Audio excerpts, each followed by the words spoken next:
Question number 4 कह रहा है 15 cot A is equal to 8। सबसे पहले इसको सिंपल वे में हम सॉल्व करते हैं। हमने क्या किया है,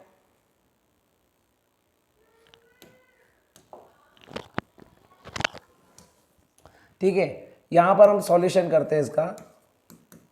सबसे पहले क्या लिखेंगे, 15 cot A is equal to 8।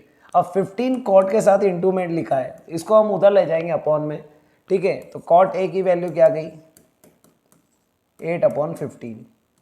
अब यहाँ पे हमने रेशो फाइंड कर लिया है। अब हम क्या है, एक ट्रायंगल लेंगे, ठीक है, जिसमें एंगल ए, ठीक है, आप एंगल ए इसलिए इसे ले लीजिए, इसे बी ले लीजिए और इसे सी ले लीजिए। अब कॉट की वैल्यू क्या रहती है, टेन की जस्ट अपोजिट। टेन रहता है परपेंडिकुलर अपन बेस, तो कॉट हो जाएगा बेस अपन परपेंडिकुलर। तो बेस क्या होगा, ये 8 जो है ये बेस होगा और परपेंडिकुलर होगा 15, ठीक है। तो एंगल ए के रिस्पेक्ट में बेस कौन है, ये रहा।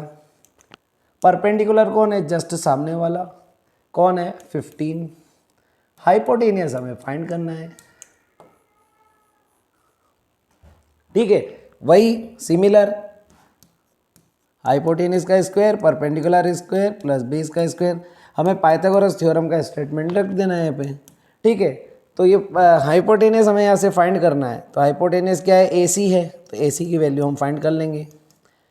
परपेंडिकुलर का स्क्वायर मतलब BC का स्क्वायर, तो परपेंडिकुलर क्या दे रखा है हमें, 15, तो डायरेक्ट हम 15 ही रख देते हैं।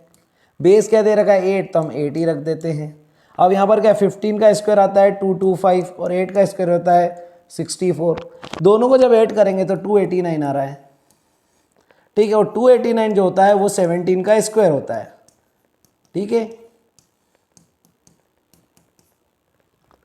ये जो 289 है ये 17 का स्क्वायर है। तो हमें क्या क्या वैल्यू यहाँ से फाइंड हो जाएगी AC की, यहाँ से जैसे स्क्वायर हटेगा तो इधर अंडर रूट लग जाएगा 289 पर। अब 289 किसका स्क्वायर रूट होता है,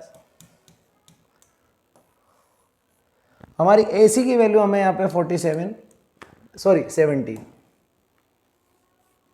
यहाँ पे हाइपोटेनियस की वैल्यू क्या आ गई है, 17।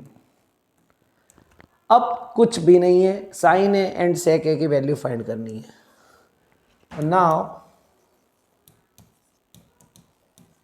साइन ए, साइन की वैल्यू क्या होती है, परपेंडिकुलर अपॉन हाइपोटेनियस। परपेंडिकुलर कौन है यहाँ पर, BC, क्योंकि एंगल तो ए ही है, कहीं पे भी एंगल चेंज हो नहीं रहा है, तो सेम परपेंडिकुलर रहेगा, सेम बेस रहेगा और सेम हाइपोटेनियस रहेगा पूरे क्वेश्चन में। परपेंडिकुलर होगा क्या यहाँ पर, BC मतलब 15, ठीक है। और हाइपोटेनियस क्या होगा यहाँ पर, सेम AC, जो कि क्या दे, अभी हमने फाइंड किया है 17। आंसर हो जाएगा आपका साइन ए की वैल्यू 15/17।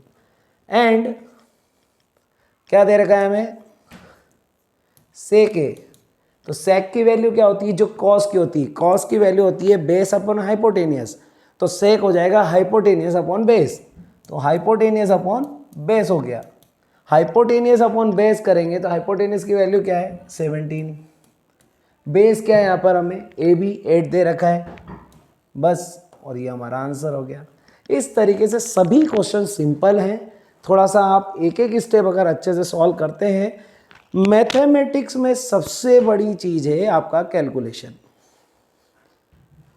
फर्स्ट थिंग ये कि आपको क्वेश्चन पढ़ना आना चाहिए। अगर क्वेश्चन आपने अच्छे से रीड किया है और उसके पूरे मीनिंग को आप समझ गए तो आप क्वेश्चन कर लेंगे, सबसे पहली थिंग। सेकंड इज आपका कैलकुलेशन। आपका कैलकुलेशन ऐसा होना चाहिए जो आपका टाइम वेस्ट ना करे, ठीक है, क्योंकि एग्जाम में सबसे बड़ी प्रॉब्लम ये रहती है, हमें क्वेश्चन तो आ जाएगा पर हम कितना समय ले रहे हैं उसके लिए। तो एक स्पेसिफिक समय लेना है, उसके लिए स्पेसिफिक टाइम लेना है कि अंडर टाइमिंग हमें वो क्वेश्चन करना आना चाहिए, ठीक है। Thank you.